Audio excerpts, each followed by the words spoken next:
ప్రభువునందు ప్రియమైన దేవుని ప్రజలందరికీ మన ప్రభు అయిన యేసుక్రీస్తు నామములో నా హృదయపూర్వక వందనాలు తెలియజేస్తున్నాను.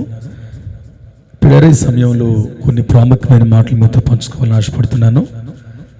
మరి గత రాత్రి అంతా కూడా నేను మెలకువగా ఉండి ప్రభు సన్నిధిలో ప్రభుని ఆరాధించి ప్రభుని సేవిస్తున్నప్పుడు ఈ తెల్లవారుజామున సమయం 6 అవుతుంది. ఇప్పుడు ఉదయకాలం ముందు ఈ వర్తమానం మీతో పంచుకోవడానికి ప్రభు నాకు సహాయం చేశారు. ఈ వర్తమానం ద్వారా మీరు తప్పక దీవించబడతారని దేవుని సేవకునిగా నేను నమ్ముతున్నాను. ఎందుకంటే గత రాత్రంతా ప్రభు నాతో మాట్లాడిన అనుభవాలు, ఆధ్యాత్మిక సత్యాలు ఇర్మియా గ్రంథంలో 25వ అధ్యాయం నుండి ఆయన ఉగ్రత, ఆయన కోపం, ఆయన తీక్షణమైనటువంటి ఆ తీర్పులు ఎంత భయంకరంగా ఉంటాయో వాటన్నిటి నుంచి మరలా ప్రభు ఎలాగో తన సమాజాన్ని, తన దేశాన్ని, తన ప్రజలను, తన స్వాస్థ్యాన్ని కాపాడుకుంటాడో ఆ విషయాలు ధ్యానం చేస్తున్నప్పుడు మరలా ప్రభు చిత్తమైతే నేను మీకు తప్పకుండా విషయాన్ని స్పష్టంగా మీతో పంచుకోవాలని ఆశపడుతున్నాను. ఇప్పుడైతే నా సందేశం ఏంటంటే ప్రభు నాతో మాట్లాడినటువంటి మాటలు, ఈ తెల్లవారుజామున పరిశుద్ధాత్మ దేవుడు నాతో తేటగా సంభాషించిన మాటలు ఏంటి అంటే ఇర్మియా గ్రంథం 31వ అధ్యాయం, ఇర్మియా గ్రంథం 31వ అధ్యాయంలో 20వ వచనం. ప్రియులారా, ఎఫ్రాయిము నాకిష్టమైన కుమారుడా, నాకు ముద్దు బిడ్డ, నేనతనికి విరోధముగా మాట్లాడినప్పుడల్లా అతని జ్ఞాపకం నన్ను విడవకున్నది. అతన్ని గూర్చి నా కడుపులో చాలా వేదనగా ఉన్నది. తప్పక నేను అతన్ని కరుణింతును, ఇదే యెహోవా వాక్కు. ఈ ఉదయకాలం ముందు నా సందేశం ఏంటంటే పిల్లారా, తప్పక నేను అతన్ని కరుణిస్తాను, ఇదే యెహోవా వాక్కు. తప్పక అతన్ని నేను కరుణిస్తాను. కరుణ లేని దినాలు, జాలి లేని దినాలు, దేవుని దయను దేశాలు పోగొట్టుకున్న దుర్దినాలు, కడవరి కాలపు దినాలు మనం ఉంటున్నాం పిల్లారా. మరలా జ్ఞాపకం చేస్తున్నాను, రాత్రంతా నేను మెలకుకున్నాను, ఒక్క నిమిషం కూడా పడుకోలేదు ఇంతవరకు కూడా. ఈ 6వ గంటకు తెల్లవారి ఎలాగైనా ఈ సందేశం మీకు అందిద్దామని ఆశతో 6 గంటలకు మరలా నిలబడి నేను వాక్యం ప్రకటిస్తున్నాను. పిల్లారా, తప్పక అతన్ని నేను కరుణిస్తాను అని ప్రభు చెప్తున్నాడు. ఇదే యెహోవా వాక్కు అని మాట్లాడుతున్నాడు. వేరెవరో కరుణిస్తారు అంటే మనం నమ్మకపోవచ్చు. వేరెవరో కృప చూపెడతారంటే వారి పరిస్థితులు బట్టి వారు మారిపోవచ్చు. వేరెవరో మన మీద దయ కురిపిస్తారు అంటే వారి మనస్సు బాగుంటే మనతో వారు అలాగనే ప్రవర్తించవచ్చు. కానీ సాక్షాత్తు దేవదేవుడు చెబుతున్నాడు, నేను తప్పక అతన్ని కరుణిస్తాను, నేను తప్పకుండా అతన్ని కరుణిస్తాను. ఇదే యెహోవా వాక్కు. వేరెవరో చెబితే మనం వినకపోవచ్చును, వేరెవరో చెబితే మనం నమ్మకపోవచ్చును, కానీ సాక్షాత్తు దేవదేవుడే చెబుతున్నాడు. కాబట్టి తిరుగు లేకుండా నిన్ను కరుణించే రోజులు ఆసన్నమైనది అని ప్రజలారా. ప్రభు అంటాడు, ఎఫ్రాయిము నాకిష్టమైన కుమారుడా, నాకు ముద్దు బిడ్డవు నీవే. అంతేకాదు, నేను అతనికి విరోధముగా మాట్లాడినప్పుడల్లా అతని జ్ఞాపకం నన్ను వేదన భరితుడిగా చేస్తూ ఉంది. అతని కూర్చున్న నా కడుపులో చాలా వేదనగా ఉంది అని దేవుడు ఎఫ్రాయిం కొరకు ఒక సందేశాత్మకమైనటువంటి విషయాన్ని జ్ఞాపకం చేస్తున్నాడు.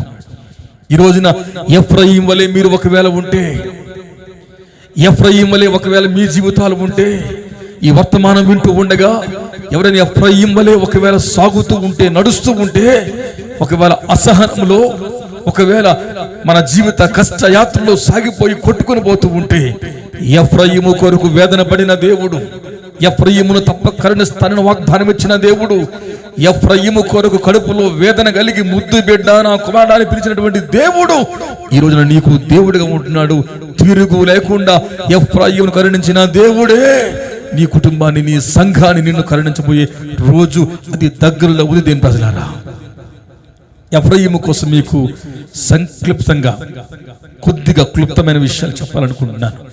ఎఫ్రాయిం ఎవరు అంటే యోసేపు కొడుకుల్లో 2వ కొడుకు. దేవుని వాక్యంలో ఆదికాండం 41వ అధ్యాయం 51 నుండి 52 వచనాలు మాటలు మనకు కనబడతాయి. ఎఫ్రాయిం ఎవరు అంటే ఆదికాండం 41వ అధ్యాయంలో 51, 52 వచనాలు. అప్పుడు యోసేపు, దేవుడు నా సమస్త బాధను నా తండ్రి ఇంటి వారందరినీ నేను మర్చిపోయేటట్లు చేశాడు కాబట్టి తన జ్యేష్ఠపుత్రునికి మనిషే అని పెట్టాడు. మనిషే అంటే మరచుట. యోసేపు ఒక అధికారంలో ఉన్నాడు. ఫరో ముందు ఒక అధికారిగా నిలబడ్డాడు. దేశంలో అన్ని పరిస్థితులు చూసే బాధ్యతలు తీసుకున్నాడు. యోసేపు తన భార్య అసనతతో కలిసినప్పుడు మనష్షే పుట్టాడు, పెద్ద కుమారుడు. అప్పుడు నా దేవుడు నా సమస్త బాధను తొలగించాడే, నాకు మనిషిని ఇచ్చాడే అని చెప్పేసి మనిషి అంటే మరచుట అని రాయబడింది. పిల్లారా, ఆ కిందకు వస్తే వచనం 52 రాయబడింది. తరువాత యోసేపు నాకు బాధ కలిగిన దేశమందు దేవుడు నన్ను అభివృద్ధి పరిచాడు అని చెప్పి రెండవ కొడుకు పుడితే ఆ కొడుకు పేరు ఎఫ్రాయిం అని పేరు పెట్టాడు. ఎఫ్రాయిం అంటే అభివృద్ధి లేక ఫలము అని పుట్టినట్లు రాయబడింది. ప్రజలారా, బాధపడిన దేశంలో, ఇబ్బందులు పడిన దేశంలో, చెరసాలలో వేయబడి చీకటి రోజులు అనుభవించిన దేశంలో, కఠినమైన బాధలు ఇబ్బందులు చవిచూసినటువంటి దేశంలో దేవుడు యోసేపుని కరుణించి కటాక్షించి అధికారినిగా దేవుడు చేస్తే, గొప్పవాడిగా దేవుడు చేస్తే, రెండవ కొడుకును దేవుడు యోసేపునికి ఇస్తే అంటున్నాడు యోసేపు, ఇదిగో ఈ నా కొడుకు పేరు ఎఫ్రాయిం అంటే అభివృద్ధి. ఎఫ్రాయిం అంటే ఫలితము. బాధలు కలిగిన దేశంలో నాకు అభివృద్ధి వచ్చింది. కష్టాలు పడ్డ దేశంలో నేను ఫలించాను. ఇబ్బందులు పడ్డ దేశంలో నేను ఓడిపోకుండా చిగురించాను. కాబట్టి ఈ నా కొడుకు పేరు ఫలితం, ఈ నా కొడుకు పేరు అభివృద్ధి, ఈ నా బిడ్డ పేరు ఎఫ్రాయిం అని యోసేపు పేరు పెట్టి ఎఫ్రాయిం అని పిలుచుకున్నాడు. పిల్లారా, ఓ రోజున యాకోబు అవసాన కాలం ముందు కొడుకులందరినీ పిలిచాడు. చేతులెత్తి ప్రవచనాత్మకంగా వారిని దీవిస్తూ, భవిష్యత్తు వాక్కును వారికి అనుగ్రహిస్తూ, ప్రార్థిస్తూ, వారిని దీవెనకు అప్పగిస్తూ పంపిస్తున్నాడు. అప్పుడు యోసేపు కూడా వచ్చాడు తండ్రి దగ్గరకు. నాన్న, నాకు 2 బిడ్డలు ఉన్నారు. ఇదిగో పెద్దవాడు మనిషే, ఇదిగో చిన్నవాడు ఎఫ్రాయిం. పెద్దవాడి మీద నీ కుడి చేయి పెట్టు, చిన్నవాడి మీద నీ ఎడం చేయి పెట్టు నాన్న, అక్కడ 2 దీవించిన అన్న అని చెబితే యాకోబు ఒప్పుకోలేదు.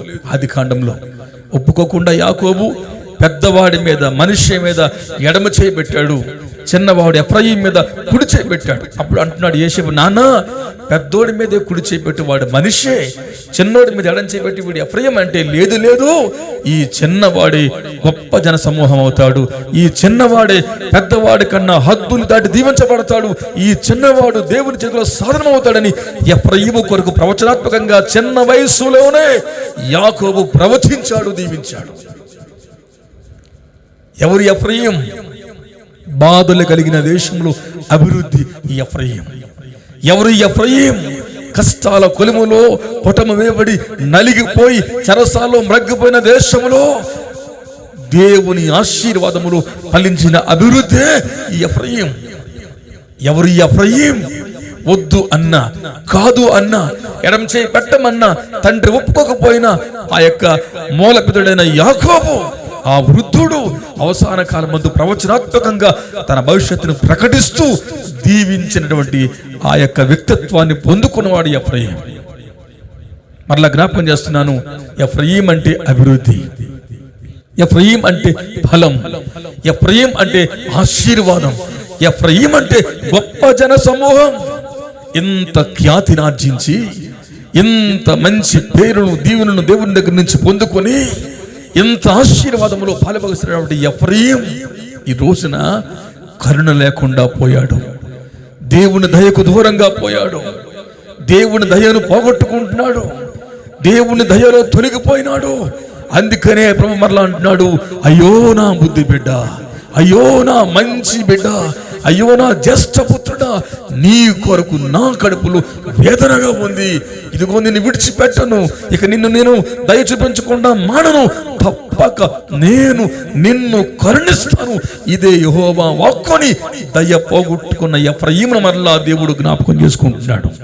బిడ్డా, ఒకవేళ నీవు కూడా నీ జీవితంలో నీవు కూడా ఫలించిన వానిగా ఉండి, అభివృద్ధి పొందిన వానిగా ఉండి, దీవించబడిన వానిగా ఉండి, గొప్ప జన సమూహంగా మార్చబడి, దేవుని చేతుల్లో వాడబడి, దేవుని పాత్రగా వాడబడి, దేవుని పరికరంగా వాడబడి, దేవుని ఆయుధంగా, దేవుని బోరగా ఈ ప్రపంచ చరిత్రలో ఒక వినూత్నమైన పాత్రగా దేవునికి నిలిచే వ్యక్తిగా నీవు కూడా ఒకప్పుడు ఉండేవాడవేమో.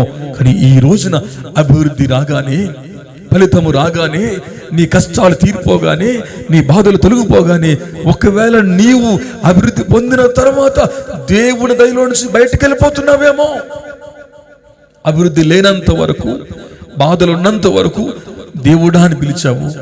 అభివృద్ధి పొంది 3 పూట్ల తిని హాయిగా సౌఖ్యం అనుభవించి దేవుడిచ్చే సుఖాలలో పాలుభాగస్తులమై దేవుడిచ్చే ప్రతి ఈవుని పొందుకొని కష్టాలు తొలగిపోయిన తర్వాత ఆ దేవదేవుడిని విస్మరిస్తున్నావేమో. నిన్ను అభివృద్ధి పరిచిన వాడిని, నిన్ను ఫలింపజేసిన వాడిని, నిన్ను చేతులెత్తి దీవించిన వాడిని, గొప్ప జనసమూహముగా నిన్ను చేసి చిన్నవాడవైన నిన్ను పెద్దవాడిగా మార్చిన దేవుణ్ణే దుఃఖపెడుతున్నావేమో, దేవుణ్ణే మర్చిపోతున్నావేమో. అభివృద్ధి రాగానే దేవుణ్ణి ప్రక్కన పెడుతున్నావా? ఆశీర్వాదం రాగానే ఇచ్చిన దేవుణ్ణి మర్చిపోతున్నావా? ఫలింపు రాగానే, పై స్థానం రాగానే, పరిస్థితులు మారిపోగానే మార్చిన దేవుని సన్నిధిని ప్రక్కన పెట్టేసి లోక సంబంధంగా వెళ్ళిపోతున్నావా? అందుకనే ఈ కష్టాలు, అందుకే ఈ యాతన, అందుకే ఈ వేదనలు, అందుకే ఈ సంక్లిష్ట పరిస్థితులు, అందుకే దేశంలో గడ్డు పరిస్థితులు వస్తున్నాయి.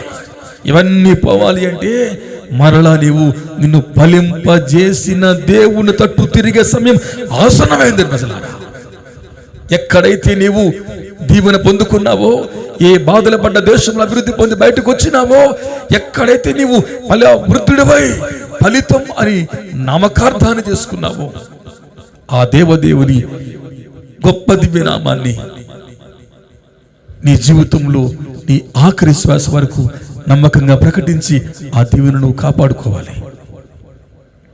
నేను కొన్ని విషయాలు మీకు చెప్పి నేను తొందరగా ముగిస్తాను. పిల్లరా, ఈయన కోసం మీకు చెప్పాను.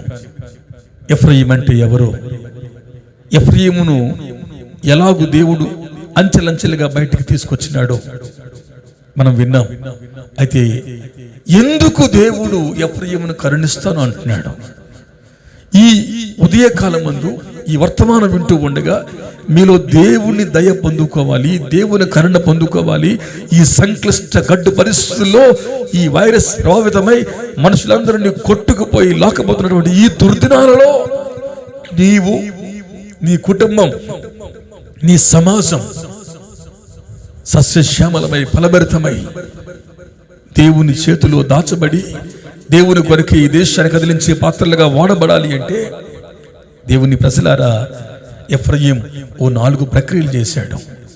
దేవుని కరుణ పొందుకునే ముందు, దేవుని జాలి పొందుకునే ముందు, దేవుని వాక్కు పొందుకునే ముందు, దేవుని మనసులో స్థానం సంపాదించుకుని దేవుని కడుపులో వేదనగా ఉందని దేవుడు చెప్పే ముందు ఎఫ్రాయిం 4 సంఘటనలు చేసినాడు.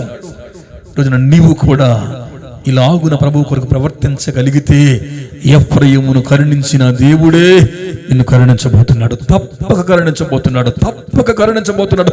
తిరుగు లేకుండా నిన్ను స్వస్థపరచబోతూ ఉన్నాడు, తిరుగు లేకుండా నిన్ను దీవించబోతూ ఉన్నాడు. అయితే మనమేం చేయాలి? పిల్లారా, ఎఫ్రాయిం ఏం చేశాడంటే 4 విషయాలు తొందరగా మీ ముందు ఉంచాలనుకుంటున్నాను.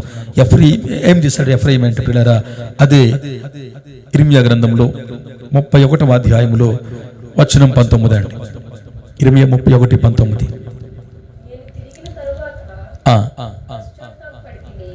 అక్కడ వచనం 18 కూడా రాయబడిన మాట, నీవు నన్ను శిక్షించితివి, కాడికి అలవాటు కాని కోడె దెబ్బలకు లోబడినట్లుగా నేను శిక్షకు లోబడుచున్నాను దేవా అన్నాడు ఎఫ్రాయిం. పిల్లారా, ఎందుకు దేవుడు ఎఫ్రాయిమును కరుణించినాడు అంటే, ఉదయకాలమందు వాక్యం ధ్యానిస్తున్నప్పుడు పరిశుద్ధాత్మ దేవుడు నా అంతరంగంలో పెట్టిన సత్యం ఏమిటి అంటే, దేవుని వాక్యం అంటుంది పిల్లారా, దేవుడట ఎఫ్రాయిమును శిక్షించినాడు. ఎందుకు అంటే ఫలభరితమై అభివృద్ధి చెంది జనసమూహమై దీవించబడి అద్భుతాలు పొందుకొని ఆశీర్వాదాలు పొందుకొని బాధలు కలిగిన దేశంలో బలాఢ్యునిగా మార్చబడితే ఈ ఎఫ్రాయిము ఇప్పుడు ఏం చేశాడంటే, అన్నీ పొందుకున్న తర్వాత, అన్నీ వచ్చిన తర్వాత, అన్నీ తన జీవితంలో కలిగిన తరువాత ఇచ్చిన దేవుణ్ణి విస్మరించినాడు. ఇచ్చిన దేవుణ్ణి ప్రక్కన పెట్టి కాలగర్భంలో కాలానుకూలంగా సమయానుకూలంగా తన వారితో కలిసి సాగిపోతూ దేవదేవుణ్ణి విస్మరిస్తున్నాడు. దేవునికి కోపం వచ్చింది. ఎంత ప్రేమమయుడో అంత కోపగించుకునే దేవుడు. ఎంత ప్రేమ చూపెడతాడో అదే పక్షాన కోపగించుకుని శిక్షించి గుణపరిచే దేవుడు మనం సేవించే దేవుడు.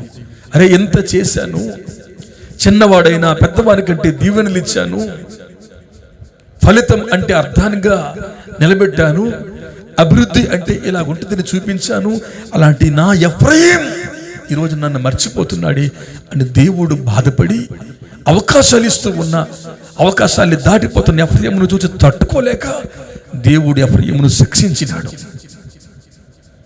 ఎఫ్రాయిమును శిక్షించాడు. దేవుడు శిక్షను పంపించాడు. ఇదిగో లోకం మీదకు శిక్షలు, భారతదేశం మీదకు శిక్షలు, మన ప్రాంతం మీదకు శిక్షలు, కుటుంబాల మీదకు శిక్షలు వస్తున్నాయి. ఈ శిక్షలు దేనికి అంటే, దేవుడు నిన్ను కోపగించుకుని చంపేతామని కాదు, కానీ ఈ శిక్షలో నువ్వు గుణపరచబడాలి అని, ఈ శిక్షకు నువ్వు లోబడాలి అని, ఈ శిక్షలో దేవుని పాఠాన్ని నువ్వు నేర్చుకుని శ్రమల పాలై దీనుడవై దేవుని శక్తిని పొందుకొని దేవునికి దగ్గర కావాలని ఏకైక ఉద్దేశముతోనే తను ప్రేమించే వారిని గద్దించే దేవుడు. కాబట్టే దేవుడు ఎఫ్రాయిమును శిక్షిస్తున్నాడు. ఎలా శిక్షించాడు అంటే అక్కడ రాయబడింది, శిక్షకు లోబడుతున్నాను అని రాస్తుంది. ఏంటంటే కాడికి అలవాటు కాని కోడే దెబ్బలను పొందినట్లు, కాడికి అలవాటు కాని కోడే దెబ్బలకు లోబడినట్లు.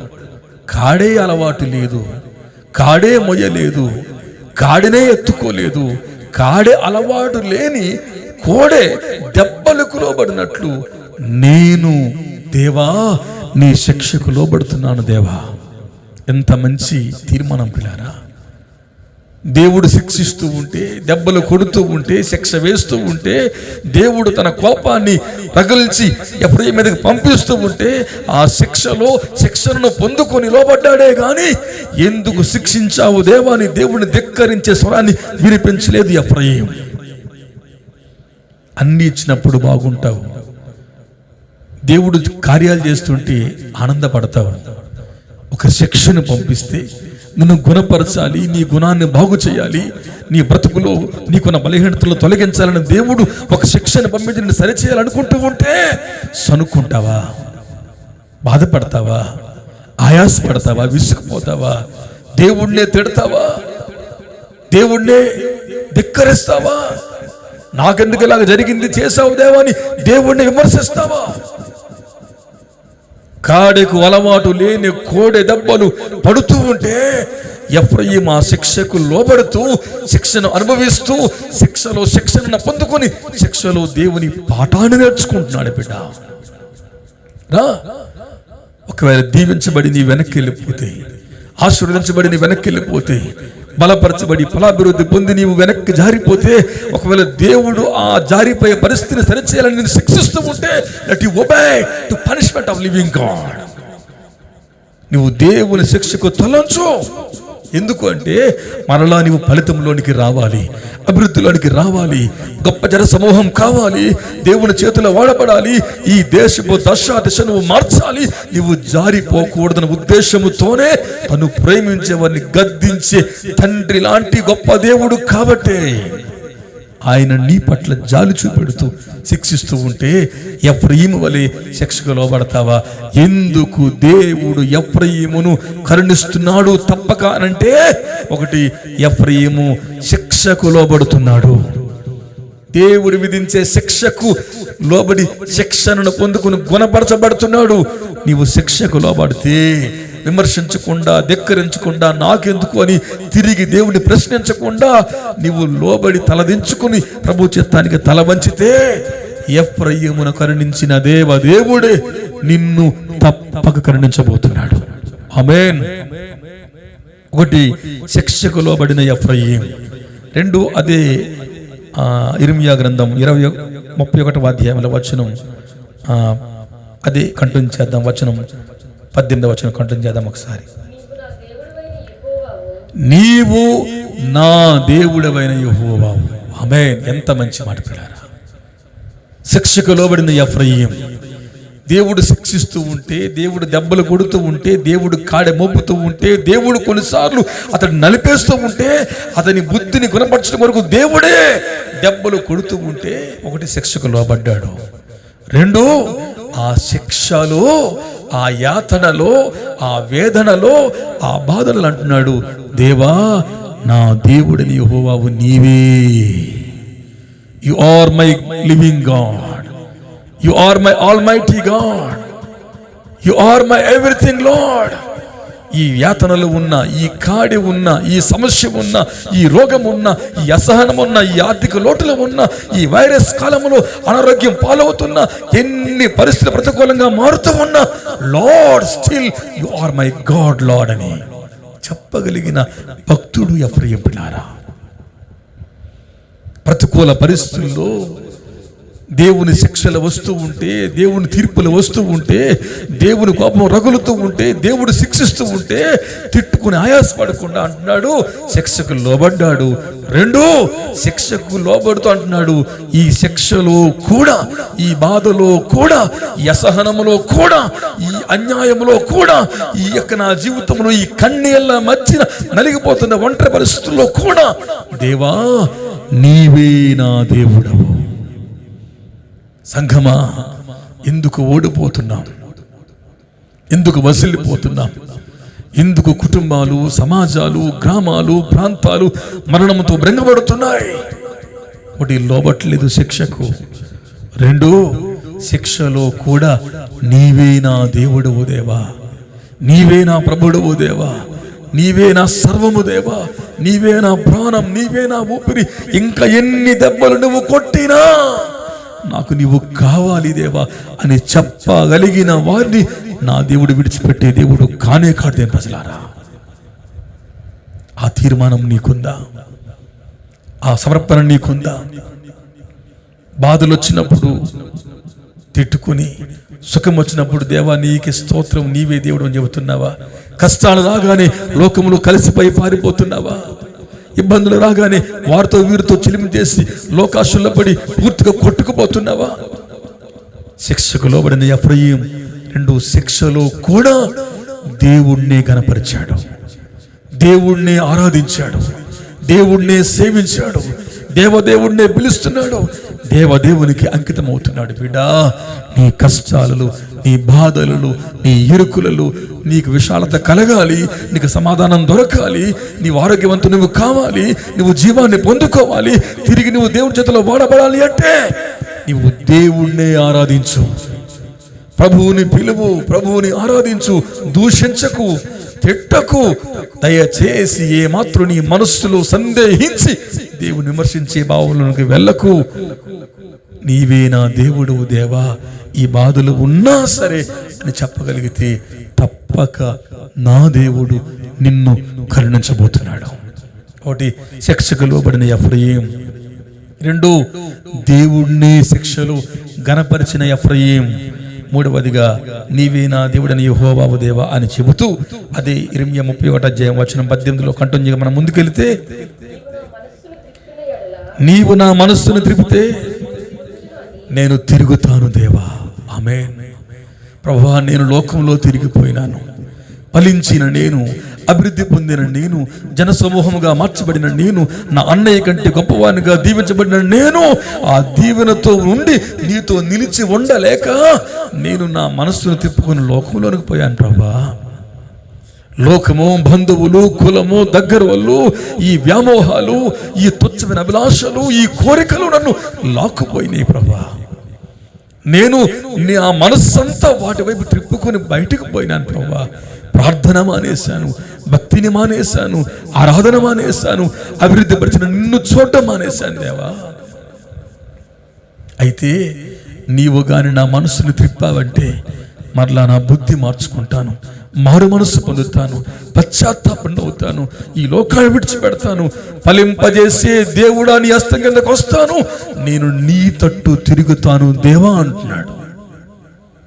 నువ్వు కరుణించబడాలి అంటే శిక్షకు లోబడాలి. నువ్వు కరుణించబడాలి అంటే శిక్షలో కూడా దేవుణ్ణి ఆరాధించాలి. నువ్వు కరుణించబడాలి అంటే నువ్వు దేవుణ్ణి తట్టు నీ మనస్సు తిరగాలి. నీ కళ్ళు కాదు తిరగడం, నీ శరీరం, నీ దేహం కాదండి తిరగడం. నీ మనస్సు ఇంకా లోకాశలతో కొట్టుకుంటుంది, నీ మనస్సు ఇంకా ఏదో వ్యామోహంలో ఉంది, నీ మనస్సు ఇంకా ఏదో లోకంలో సాధించాలన్న తపనతో ఉంది, నీ మనస్సు ఇంకా లోక కోరికల కొరకు, ఆశల కొరకు లొంగిపోయే తత్వాలుగా పోతూ ఉంది. అందుకే నీ మనస్సు మారాలి, రూపాంతరం పొందాలి, ప్రభువులా మారాలి. నీ మనస్సు ప్రభు తట్టు తిరగాలి. ప్రభా, నా మనస్సు లోకంలోకి వెళ్ళిపోయింది, అందుకే నీకు దూరం అయిపోయాను. అయితే ఒక అవకాశం నాకు ఇస్తే, ఒక్క ఆపర్చునిటీ నాకు ఇస్తే, ఒక్కసారి నన్ను కరుణించి నా పరిస్థితులు మార్చగలిగితే మరలా నేను నీ తట్టు తిరగాలనుకుంటున్నాను ప్రభా. నా మనస్సుని త్రిప్పండి దేవా, నా హృదయాన్ని త్రిప్పండి దేవా. అన్య దేవతల తట్టు, లోకము తట్టు, లోకేచ్ఛల తట్టు నా మనస్సు ఇక కాకుండానట్లు నీ తట్టు నా మనస్సు త్రిప్పుదేవా అంటున్నాడు. బిడా, దేవుని తట్టు తిరిగే సమయం ఆసన్నమైంది. కడవరి కాలపు సంగమా,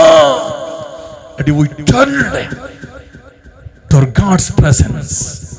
ఓసారి మనం దేవుని తట్టు తిరుగుదాం రండి. మన మనస్సును మార్చుకొని మన మనస్సుని యెహోవా తట్టు తిప్పుదాం రండి. ఆయనే అగ్నిని కురిపించువాడు, ఆయనే వర్షమును కురిపించువాడు, ఆయనే ప్రకృతిని శాసించువాడు, ఆయనే మరణమును గద్దించువాడు, మరణపు ముళ్ళను విరుచువాడు, ఆయనే ఆరోగ్య ప్రదాతగా ఉంటున్నవాడు. మన మనస్సు ఈ దినం ప్రభువు తట్టు తిరగాలి. ఎందుకు ఎఫ్రాయిమును ప్రభువు కరుణించాలనుకుంటున్నాడు అంటే, ఒకటవదిగా శిక్షకు లోబడ్డాడు, రెండు శిక్షలో యెహోవాని ఆరాధించాడు, మూడు స్పష్టంగా వాక్యం చెబుతూ ఉంది. అక్కడ మనకు రాయబడిన వాక్యం పిల్లలు. మూడవదిగా అతడు అంటున్నాడు, దేవా నేను నీ తట్టు తిరుగుతాను, నా మనస్సు ఈ తట్టు తిప్పుదేవని తన మనస్సుని దేవుని తట్టు మరల్చుకోవడానికి ఆశపడుతున్నాడు. అంతేకాదు, ఆఖరి మాట, 4వ మాట చెప్పి నేను ముగిస్తాను పిల్లారా. నన్ను నీ మనసున తిప్పుదురేవా అంటున్నాడు. చదవండి.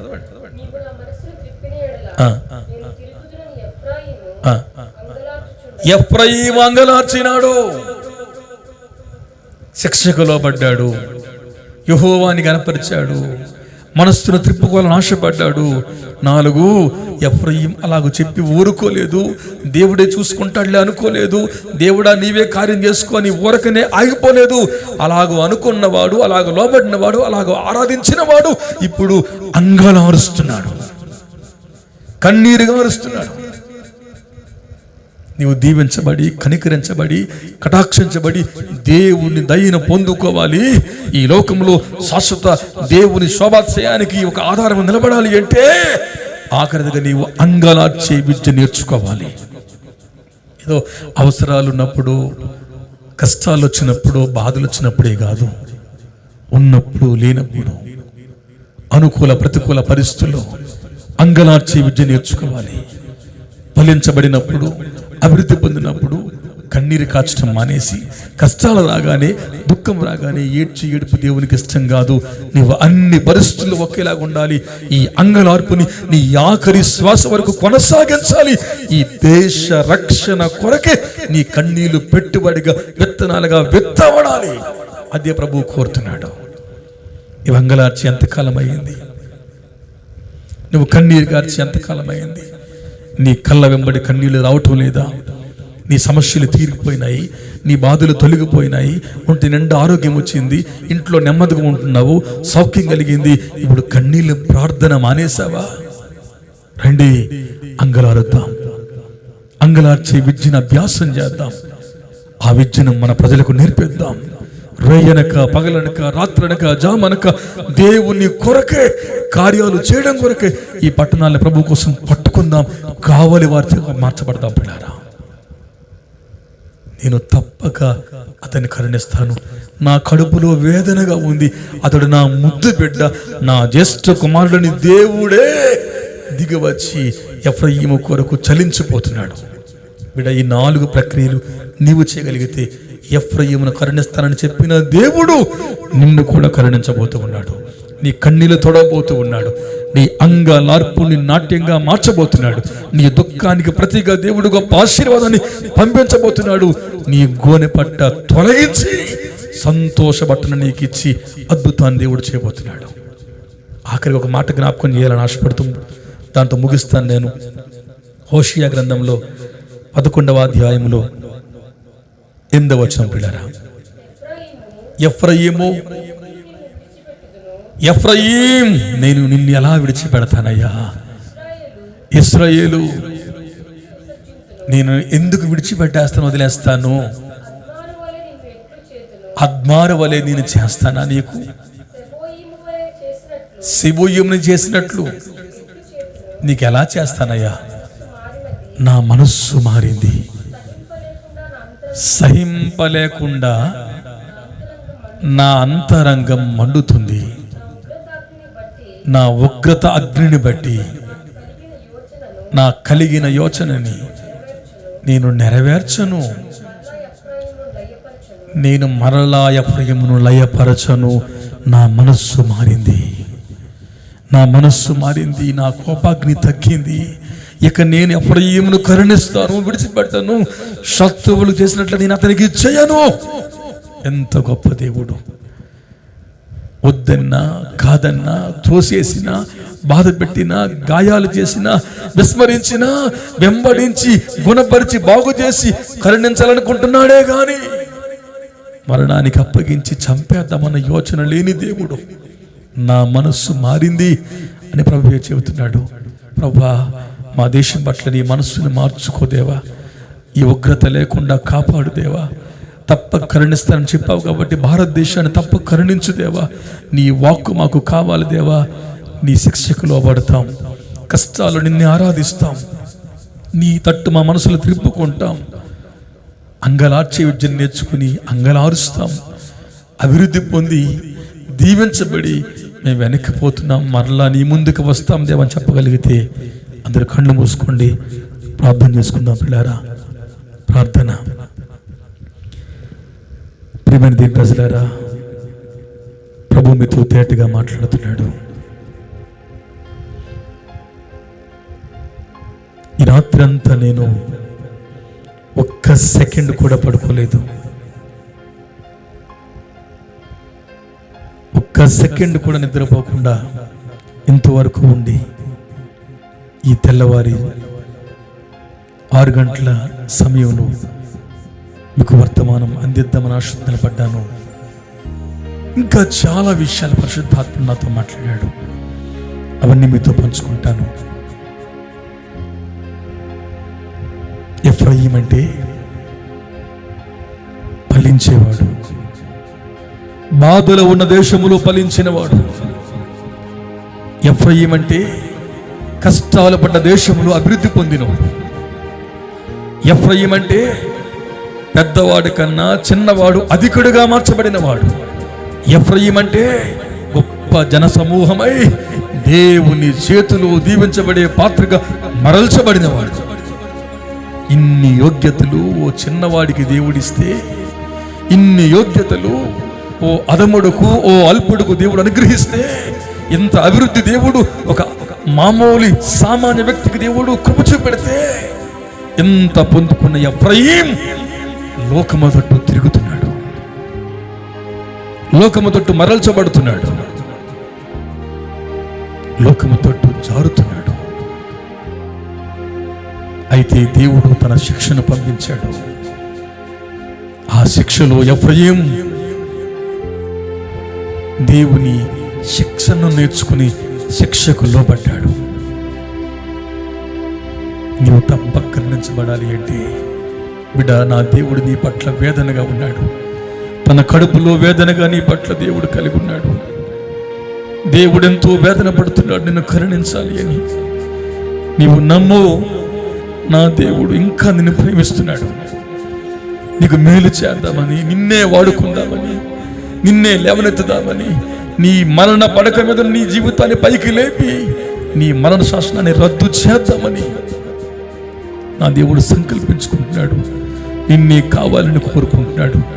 నీ వెంబడి తన కృపను మరొక్కసారి అనుగ్రహింపచేయాలని ఆశపడుతూ తన మహా ఆధిక్యతను వెల్లడిపరుస్తున్నాడు ఆయన. బిడ్డ, ఆ కృప పొందుకోవాలి. మరలా నువ్వు లేవనెత్తబడాలి. మరలా నువ్వు దీవించబడాలి. దేవుని జాలిలో, దేవుని దయలో బ్రతకాలి అంటే నా ప్రభు అంటాడు, నా మనస్సు మారింది, నేను ఇక అలాగూ చేయను. నా మనస్సు మారింది, నా కోపాగ్ని తగ్గించుకుంటాను. శత్రువులు చేసినట్లుగా నేను వారికి చేయను, నేను విడిచిపెట్టను. నా ముద్దు బిడ్డ, నా జ్యేష్ఠ కుమారుడా, నాకు కడుపులో వేదనగా ఉంది, నేను ఇక నిన్ను లయపరచను, ఇక నేను నిన్ను చంపను. నా మనస్సు మారిపోయింది అంటున్నాడు దేవుడి బిడ్డ.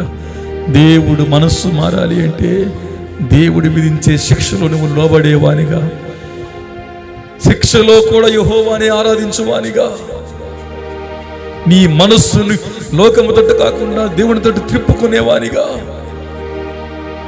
అంగలారుస్తూ దేవుని కాళ్ళు పట్టుకునేవానిగానే ఉంటే ఓ మంచి మాట ఉంటుంది, అంగలార్చగా అప్పుడే నేను ఆలకించానంటాడు నా దేవుడు.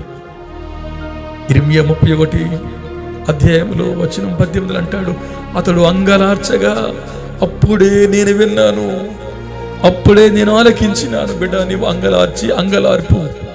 దేవుడు వినకుండా మానేయటం లేదు. నీ కన్నీళ్ళు వృధాగా పోవటం లేదు. నీ కష్టాలు, నీ కడగడ్డు నా ప్రభువు చూచి తిరుగు లేకుండా నిన్ను కరుణిద్దామని నీ ప్రార్థన ఆలకించడం కొరకే చెవి ఎగ్గి ఆలకించడానికి వేచి ఉన్నాడు ఆయన. Let you arise. మత్తులారా మేలుకోండి, మత్తులారా మేలుకోండి. అంగలార్చ విద్యను నేర్చుకునే అభ్యాసం చేసి ఈ విద్యను మన జనాంగానికి నేర్పించి మన దేశ భవిష్యత్తును మనం మరొక్కసారి దేవుని చేతిలో పెడదాం. ప్రియులారా, ఒక్కసారి దేవుని మనస్సును మార్చుకుని మన దేశాన్ని కరుణించమని, తప్పక కరుణించమని, తప్పక దయ చూపించమని, తప్పక దేవుడు జాలి చూపించమని, లయపరచొద్దు అని, మరణానికి అప్పగించొద్దని, ఈ చావులు ఆపమని, ఈ కేసు నిలుపుదల చేయమని, దేశములు జాడ్యాన్ని పోగొట్టమని, అందరికీ ప్రాణవాయువును దయచేయమని, ఈ మరణ శాసన బంధకాలను దేవుడు త్రెంచివేయమని. రండి, అంగలారుద్దాం. రండి, శిక్షకు లోబడదాం. రండి, ఆయన్ని ఆరాధిద్దాం. రండి, మన మనసులు త్రిప్పుకొని దేవుని కాళ్ళు పట్టుకుందాం. ప్రేమ కలిగిన మా ప్రభువా, ఇంత తేటగా మీరు మాతో మాట్లాడారు. నీ మహాకృపలో సంఘమును, బిడ్డలను, నీ సమాజమునందరినీ మీరు బలపరచండి. నీ కరుణ లేని కుటుంబాలు, దయలేని కుటుంబాలు ఒకవేళ ఎవరైనా ఉండి నీ దయకు దూరం అయిపోతూ ఉంటే వారిని దయతో జ్ఞాపకం చేసుకుని ఇప్పుడే వారిని దర్శించి తప్పక అందరినీ కరుణించి తప్పక మా దేశాన్ని మీ జ్ఞాపకంలో తెచ్చుకుని ఆయన నీకు స్తోత్రం. నీవు కాకపోతే ఇంకెవరు మా దేశాన్ని క్షమిస్తారు ప్రభువా? నీవు కరుణ చూపించకపోతే మా దేశం ఇలా కటాక్షించబడుతుంది ప్రభువా. నీవు విడిచిపెడితే మా దేశం అనగార్చబడుతుంది, దిగజార్చబడుతుంది, ఇక దేనికి పనికిరాని పరిస్థితులకు నెట్టివేయబడుతుంది ప్రభువా. నీవే మా దేవుడైన యెహోవావు, నీవే ఈ కష్ట కడగంట తొలగించేవాడువు, నీవే సైన్యములకు అధిపతి యెహోవా, నీ ఒక్కడవే కార్యమును జరిగించగలిగిన గొప్ప దేవుడు అయ్యా, నీకు స్తోత్రం. దయతో మా దేశాన్ని క్షమించండి. నీ కోపాన్ని మరల్చుకోండి, నీ మనస్సుని మార్చుకోండి, నీ ఉగ్రతాగ్నిని తగ్గించండి. ఇక లయము చేయను అన్నావు కాబట్టి, నేను తప్ప కరుణిస్తానని చెప్పావు కాబట్టి నీ మాటకు లోబడుతున్నాం, ప్రార్థిస్తున్నాం. మా మనవులు మీరు విని మా దేశాన్ని దయతో జ్ఞాపకం చేసుకొని సేవకుల్ని, కుటుంబాలని, సంఘాలను, ప్రతి పౌరుడిని మీరు జ్ఞాపకం చేసుకొని ఒక బలమైన ఆత్మీయ స్వస్థత, శారీరక స్వస్థతని మీరు అనుగ్రహించి గొప్ప కార్యాలు మీరే చేసి మా దేశాన్ని కటాక్షించమని, కరుణ చూపించమని కరుణావాసులుడైన యేసునామం పేరిట వేడుకుంటూ ప్రార్థిస్తున్నాము తండ్రి. Amen, amen, amen. ఇంకెక్కువ ఆధ్యాత్మిక సందేశాలు అలాగే ఆత్మీయ గీతాలు ఆలకించాలనుకుంటే మా ఛానల్ సబ్స్క్రైబ్ చేయండి, ఇతరులకు చెప్పండి, తప్పక దీవించబడండి. May God bless you all once again. Shalom.